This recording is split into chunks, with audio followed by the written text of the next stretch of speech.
여러분 안녕하십니까. 2018년 12월 6일 목요일 신문사설 비평을 시작하겠습니다. 먼저 영리병원 관련된 문화일보 사설입니다. 16년 걸려 반쪽 투자개방병원 의료 규제 급하다, 이렇게 제목으로 사설을 뽑았네요. 투자개방병원이 아니라 영리병원이죠. 마치 의료산업의 관점에서 해외 자본, 해외 투자, 이것을 개방한다, 이제 이런 논리인데요. 당연히 의료 공공성을 더 파괴하는 출발점이죠. 지금 우리나라 의료 공공성이 사실은 제대로 정립되지 않습니다. 의료보험 제도를 통해서 보험 적용이 확대됐다라는 것만으로 의료 공공성이 완전히 정립된 것은 아닙니다. 우리나라 공공병원이 사실은 10%도 되지 않는 이런 상황이기 때문에, 그리고 여러가지 주민주치 제도라든가 의료보험료의 문제라든가 의료 공공성을 얘기하려면 많은 조건들이 만들어져야 합니다. 그런데 외국 자본을 끌어들여서 투자개방형 병원이란 이유로 영리병원을 이렇게 제주도에서부터 출발해 가지고 전국적으로 확산시키려고 하는 의도, 이는 굉장히 심각한 문제입니다. 그동안 제주도가 여러 정책에서 신자유 정책의 그 실험장으로 이렇게 사실 이용되어 온 측면이 있는데요. 제주도 지사가 이것을 허용한 거, 이것은 명백하게 잘못된 일입니다. 그리고 지금 그 문화일보 사설은 한술 더 떠서 의료 규제를 혁파해야 된다라는 주장을 하고 있는데, 환자의 생명을 담보로 의료자본 이윤을 극대화하려는 그런 전략이죠. 사실은 이건 굉장히 위험한 발상이다, 이렇게 생각합니다. 최저임금 관련해서 매일경제신문은 사설을 통해서 홍남기 경제부총리 경제 성장 활력 높일 액션 플랜부터 내놔야 한다라는 제목의 사설에서 그 경제부총리 후보가 이 최저임금 인상에 대해 시장에서의 수용 정도와 경제에 미친 영향을 감안해 결정하겠다며 인상률 결정 방식을 바꾸는 방안도 검토하겠다라는 부분을 이 사설에서 다시 한번 재확인하고 있네요. 사실은 올해 1월 달부터 최저임금 시급 1,060원 인상 때문에 중소기업이 다 망한 것처럼 얘기하고 경제가 저성장에 빠진 것처럼 이렇게 호도해 왔는데요.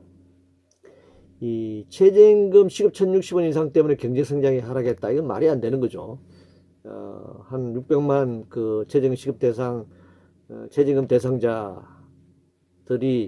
이게 올린 임금이 한 10조 원 정도, 최저임금 10조 원 정도 되는데, 우리나라 1년 GDP가 한 1,600 내 1,700조 정도 되는 것이죠. 정부가 이번 예산 통과됐습니다만 470조 정도 규모인데, 이 10조 원 정도가 최저임금 선상의 노동자들에게 인상이 됐다라는 것 때문에 경제 성장이 하락한다, 기업이 망한다, 그건 말이 안 되는 겁니다. 만약 그것조차 10조 원 정도라도 인상하지 않았다면 소득 격차가 10조만큼 더 벌어졌겠죠. 문제는 소득주도 성장 정책을 펼치고 있습니다만, 슬로건 내걸고 있습니다만 1년 반 사이에 소득 격차가 더 벌어졌습니다.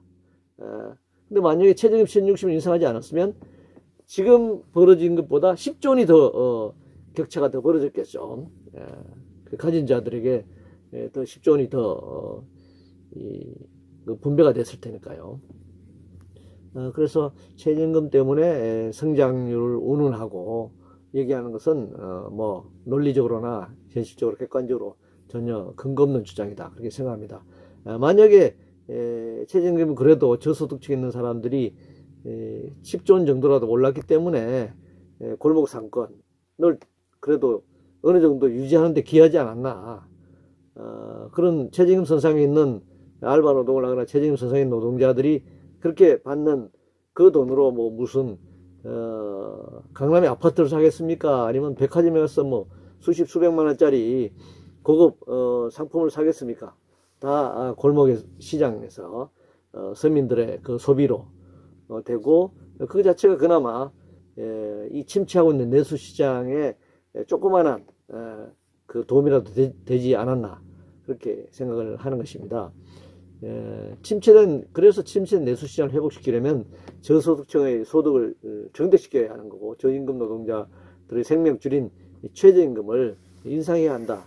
그런 논리였는데, 이걸 엉뚱하게 대내어지긴 경제 상황으로 말미암아 저성장 국면에 빠진 이 상황을 전부 노동자에게 책임을 전가하고 최저임금 인상에 전가하는 이런 그 악행이 지금 1년 내내 지속되고 있습니다. 광주형 일자리에 대해서 조선일보는 결론은 기업 압박, 투자 강요, 희한한 광주형 일자리다 이렇게 주장하고 있습니다. 정부 투자를 강요한 측면도 있죠. 지방정부, 지금 문재인 정부의 그 경제 지지 기반인 광주 지역 어떤 정치 세력에 의해서 당연히 그 현대차 자본에게 요구한 것이니까요. 그런데 그렇다고 해서 현대차 자본이 무조건 그 강요에 의해서만 투자하겠다 이렇게 한 것은 아니잖아요. 굉장히 조건이 좋았던 겁니다. 향후 5년간 연간 7만 대, 향후 5년간 35만 대를 생산하는데 SUV 차량을 경유 차량을 생산하는데 5년 동안 문호조 경영이란 말이죠. 5년 동안 단체 교섭과의 협상을 하지 않는다는 것이니까 문호조 경영이죠. 자본의 입장에서는 꿈의 공장이라고 할 수 있습니다.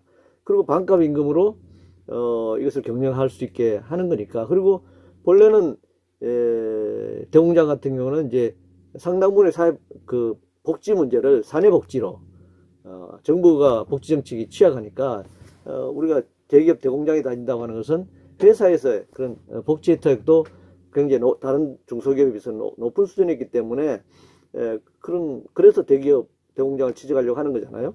그런데 광주 일자리의 경우에 임금을 반값으로 하고 그 대신 복지는 지방정부가 한다.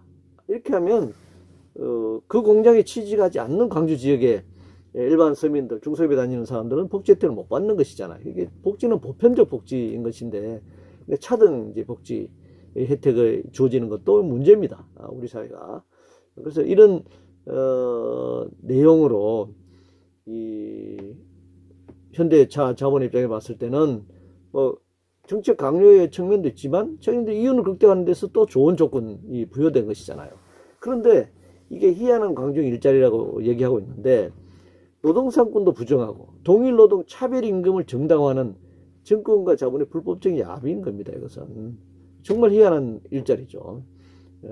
그러니까 어떻게 정부가 뭐 그 중앙정부가 됐든 지방정부가 됐든 노동상권을 부정하는 그런 것을 합의할 수 있고 또 동일노동인데 차별임금을 지급하겠다라는 것을 어떻게 공개적으로 합의하고 정치적으로 합의하고 발표할 수 있느냐 하는 문제입니다. 그 참 희한한 일입니다. 탄력근로제 확대와 관련해서 조선일보는 정부 정책들 대통령 한마디에 손바닥처럼 뒤집혀라는 제목을 사설해서 탄력근로제 확대 연내 입법이 사실상 무산되었다라고 하면서 비판하고 있습니다. 한국경신문은 탄력근로 확대 늦출 거면 주 52시간 계도기간도 늘려야 한다 주장하고 있고, 매일경신문은 탄력근로 연내 확대 무산, 기업처벌 유예하라. 역시 주 52시간을 위반하면은 이제 불법이 되는데 사실 6개월 동안 지금 유예해 왔잖아요. 12월까지. 그러니 앞으로 향후에도 계속 계도기간을 늘려라. 아니 말이 계도기간이지 처벌받지 않는데 왜 지킵니까? 안 지키잖아요. 계도한다고 지켜지는 것은 아니에요. 그럼 계도기간을 언제까지 지킬 거냐? 그러면 이 법 자체가 주 52시간을 넘으면 불법이다 라고 하는 것 자체가 무력화되는, 법을 무력화하는 것입니다. 그러니까 국회에서 법이 통과됐는데 시행령으로 정부가 이걸 법을 무력화시키는 그런 결과를 가져오는 것입니다. 근데 근로기준법의 부칙에는 탄력근로제 확대는 22년 12월까지 준비한다 이렇게 법으로 명시해뒀거든요. 그런데 이게 지금 2018년 하반기 전국회에서 왜 통과시키지 않았냐 그렇게 얘기하고 있는데 문재인 대통령이 경사노위에서 논의를 시키겠다라고 한 것이죠. 지금 현재로는. 근데 홍영표 원내대표는 내년 2월 임시국회 때까지 경사노위 합의되지 않으면 통과시키겠다 이렇게 얘기하고 있잖아요. 그러니까 지금 뭐 물론 탄력근로제를 확대하면 주당 64시간 이상으로 연속적으로 일을 시킬 수 있는 것이니까 뭐 주 50시간 노동시간 상한제 이걸 이제 문재인 정부가 노동시간 단축이라고 표현하고 있는데 잘못된 표현입니다. 노동시간이 연장 시간이죠. 12시간이 연장된 것이니까요. 그래서 이제 저는 이걸 뭐 12시간 52시간 상한제다 이렇게 이제 설명을 하고 있는데 이걸 완전히 허물겠다는 것입니다. 탄력 근로제를 확대한다는 것은요. 그래서 정말 심각한 그런 상황입니다. 만약에 주 52시간 상한제 실시 6개월 미루는 것도 모자라서 앞으로 뭐 계도기간인 이름으로 이걸 이제 완전히 무력화 시켰을 경우에 기존처럼 주당 68시간을 자유롭게 시킬 수 있도록 68시간이면 주당 68시간이면 유럽의 2배를 일을 하는 겁니다. 뭐 한국의 노동자들이 기계가 아닌 이상 48년 전에 전태일 여사가 노동자를 기계가 아니다라고 하면서 분신하지 않았습니까? 지금 반세기가 지났는데도 여전히 유럽의 변화되는 노동시간 이게 정말 과로사를 비롯한 산재 사망률 세계 1위인 나라에서 도대체 이 나라 정부와 이 나라의 자본가 기업가들은 노동자를 얼마나 더 착취해야 하는 것인지 묻지 않을 수 없습니다. 공공기관장 문제와 관련해서 한국경제신문은 이딴 기관장 사퇴 압박에 과학계가 쑥대밭에 가고 있다 라는 제목의 사설을 해서 지난 정부 때 임명됐다는 이유로 기관장들 이런 식으로 쫓아내도 되는 거냐 라고 지금 현장에서 불만이 크다는 겁니다. 그런데 지난 정권 때 임명했다 그러는데 그럼 지난 정권이면 박근혜 정권 때죠. 그럼 박근혜 정권 때 임명은 정상적으로 다 됐나요? 그 상당수 낙하산 인사가 이루어졌습니다. 그때도 역시 자기 마음에 들지 않는 기관장들 이러저러한 방법으로 다 쫓아내고 낙하산 임명한 겁니다. 이게 끝없는 악순환이 지금 계속되는 거잖아요. 그럼 이제 만약에 하나의 방법을 제시한다면 그럼 공공기관장은 무조건 내부 승진으로 하든가 내부에서 승진시키든가 아니면은 정권이 바뀌면 모두 사표를 내게 하는 거죠. 그렇게 해서 재심을 할 사람 재심의하고 재신임하고 그렇지 않으면 자기네들이 원하는 소위 말하면 낙하산 인사가 내려오겠죠.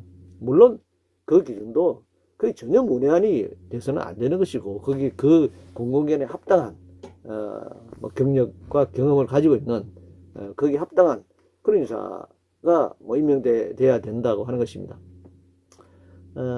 그렇지 않은 한 공공기관장이 정권과 무관하게 임명된다. 이걸 누가 믿을 수 있으며 이것이 현실적으로 가능하겠냐 이렇게 생각합니다. 대법관 뭐 전직 대법관들은 지금 뭐 재판 거래로 영장 실질심사 뭐 이게 다 그 기각되면서 뭐 국민들 분노가 굉장히 큽니다. 근데 또 새롭게 임명되는 지금 대법관 인사청문회에서 보니까 뭐 헌법재판관 5명이 위장 전입이 다 합쳐서 22차례나 된다고 합니다. 이거 뭐 심각하죠. 불법을 단죄하고 판결해야 되는 이 대법원 판사, 대법관이나 헌법재판관이 이 정도 이게 뭐 불법이 됐든 뭐 부당한 관행이 됐든 이거 당연히 자격이 없는 것이죠. 저는 사퇴시켜야 합니다. 오히려 현행법에 위반되는 부분이 있으면 사실 사법 처리를 받아야 될 사람들이죠. 그 대법관, 헌법재판관 그 많은 뭐 판사들도 있고 또 그 많은 변호사들이 있는데 이렇게 대법관, 헌법재판관 5명이 위장전입 합계가 22차례다. 그럼 한 사람 평균 4번씩 위장전입을 했다는 건데 이런 사람들이 이 법법을 읽고 과연 재판할 수 있는가 묻지 않을 수 없습니다. 갑질 경영과 관련해서 중앙일보는 갑질 경영과 전투적 노조 둘 다 문제다 이렇게 얘기를 했네요. 사실 뭐 양진호 한국 미래기술 회장 관련 회사들에 대한 특별 근로감독 결과는 충격적이다 이렇게 했는데 양진호 씨의 경우는 갑질이 아니고 폭력이죠. 왜 자꾸 갑질 경영을 하는지 모르겠어요. 유리컵을 던지고 폭언을 하고 뺨을 때리고 뭐 이거는 갑질이 아닙니다. 갑질이 아니고 폭력질이죠. 폭력질입니다. 그런데 이 중앙일보 사설도 참 웃기는 것이 그 양진호 씨 폭력에 대해서 쭉 얘기하면 되잖아요. 근데 갑자기 전투적 노조 얘기를 왜 꺼냅니까? 그것도 뭐 1980년 30년 전에 전투적 노조부터 쭉 꺼내면서 뭐 지금까지 그 전투적 노조가 안 바뀌었다 뭐 그런 얘기를 하는 건데 이거 갑자기 이 양진호 한국미래기술 회장 그 폭력과 관련된 얘기를 하다가 전투적 노조를 꺼내면서 이 양비로 이렇게 끌고 가는 것은 정말 물타기 하는 거예요. 삿을 이렇게 쓰면 안 되죠. 안전 문제가 심각합니다. 중앙일보 쌓여만 가는 민생사고 적대 조속히 정산대책 세워라. 고양시 백성역 근처 열 수송관 파일 사고 문제를 주요하게 다루고 있습니다. 한국경신문은 전국 노후 인프라 전면적인 안전점검 시급하다. 옳은 말입니다. 매일경신문은 노후 SOC 정비에 적극적 투자할 때다. 이것도 옳은 말이죠. 문화일보는 문정부 노후 SOC 시한폭탄 보고도 투자 기피할 건가? 이제 좋은 말도 했는데 SOC 투자라면 예산이 필요하잖아요. 그럼 조세 부담률을 높여야죠.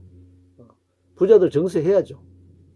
그럼 막으면서 뭐 SOC 투자를 어떻게 합니까? 그럼 결국 그나마 뒷거리만 사회복지 줄여야 된다는 거 아닙니까? 오늘 최종적으로 예산 통과된 거 보니까 결국 이렇게 우려가 현실로 나타났네요.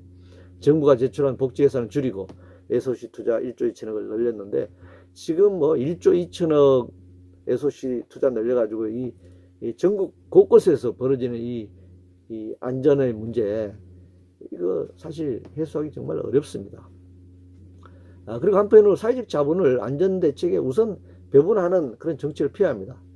이 강남의 그 대형 고급 아파트를 건설하거나 정치적 목적으로 4대강처럼 거대한 이 토목건설 공사들, 이것이 아니라 정말 안전을 중심으로 하는 그런 리모델링이 됐든 뭐 개보수가 됐든 안전장치가 됐든 이런 쪽으로 자원을 집중 투자해야 된다고 생각합니다.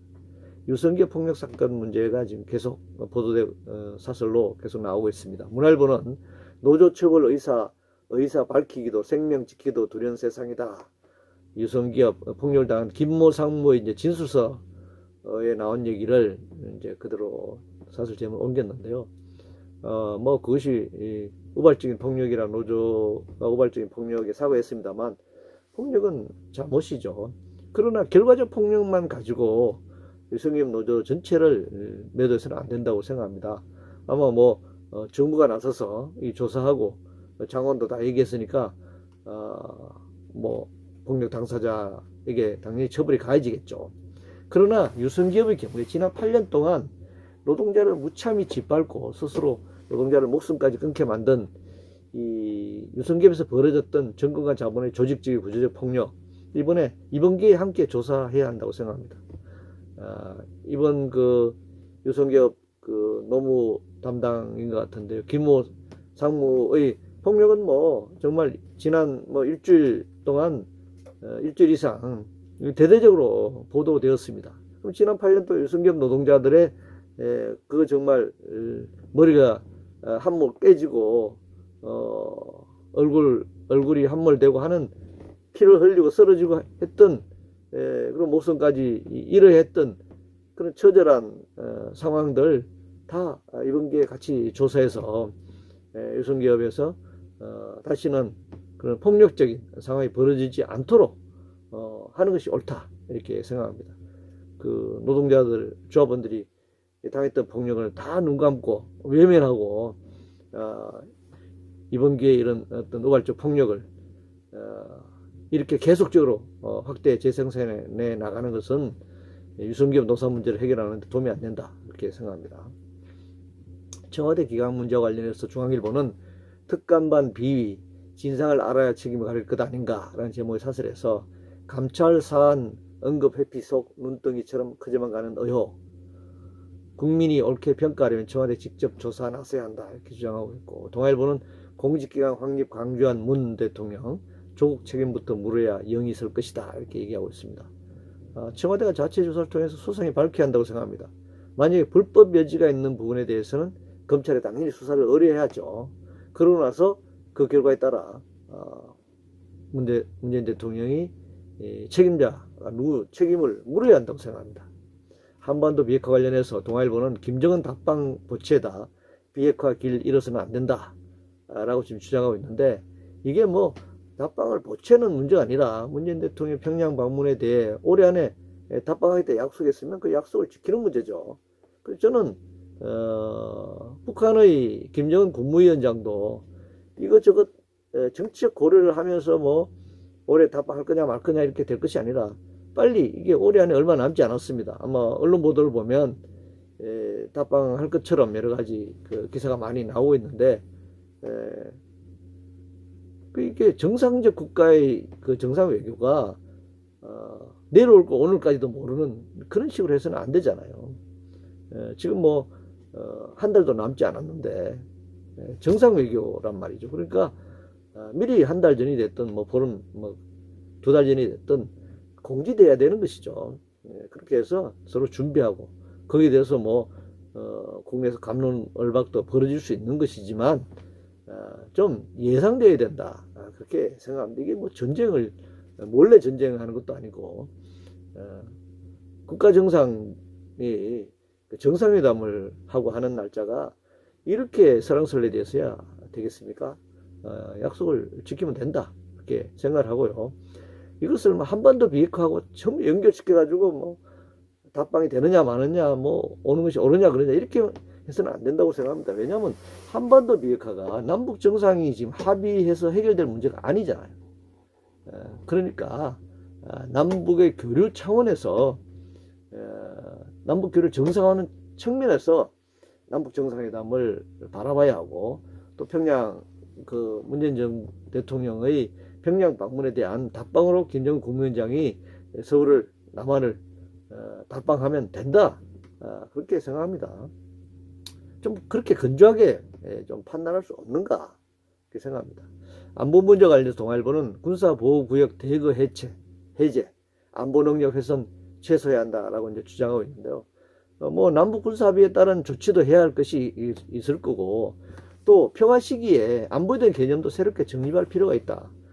또 뭐 전국적으로 군사보호구역이라 그래서 곳곳에 출조망이 쳐져 있는데, 이건 뭐 사유재산의 침해 문제도 있겠고, 또 균형발전, 지역에 있던 균형발전이나 이런 측면도 있는데, 뭐 이 사설에도 지적했지만 이것이 마치 이 군사보호구역을 해제해가지고 뭐 이 지역이 지금 땅값이 폭등하고 또 투기 또 세력들이 막 그냥 결집하고 이제 이렇게 당연히 되겠죠.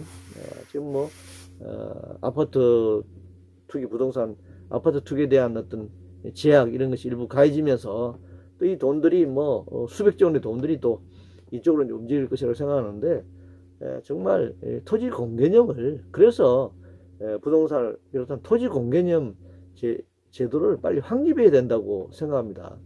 그래서 이 토지, 부동산을 통해서 이 불로소득을 얻는 이것을 근본적으로 차단하는 무슨 뭐 헌법에 뭐 토지 공개념을 꼭 넣어야지만 이것이 가능한 것이 아니고, 기존의 법과 제도를 통해서 아니면 특별법을 통해서라도 이런 불로소득으로 이 부를 축적하는, 그래서 결국 그것이 우리 사회의 빈부격차 양극화의 근본 원인이 되는 것인데, 이것을 적극적으로 차단하는 정부 정책이 필요하다, 이렇게 생각합니다. 이상으로 2018년 12월 6일 목요일 신문사설 비평을 모두 마치겠습니다.